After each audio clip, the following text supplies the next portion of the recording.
Hello everybody, welcome back. Today as well we have got you another video. In this video I'll show you how we can set multiple take profit levels on Bybit. But before that, please do make sure to like our video, subscribe our channel, and yes, without any further delay, let's get started. So for that, first of all, you have to simply open up your Bybit app or simply access it through your browser as well. Make sure you're signed in, and now you will be in this kind of interface, right?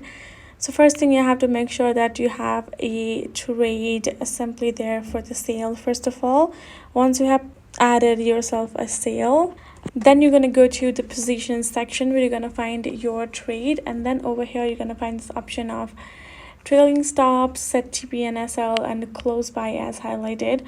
All you gotta do is tap on this close by option, and now from this interface switch to limit. Once you switch into limit, now go ahead, enter your entry price. Your market price is shown right over here.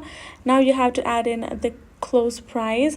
Write down what you think is good for your close price. Once you're done with that, go ahead, the quantity will convert on its own, which will depend on the percentage. Now first level of your profit, you can choose the 10% given right over here.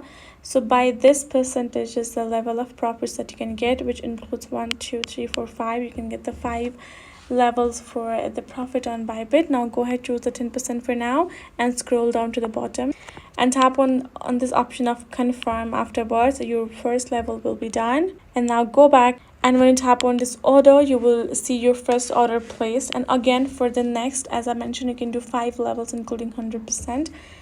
To go to 100%, you can tap on close by again. Go ahead, enter your closing amount again by switching to limit, and then choose another percentage that you would like to create your profit level for. That's how you will be able to create multiple levels of profit on Bybit, and that is it. So hope this video was helpful to y'all. Thank you so much for watching, and I'll see you guys in our next video.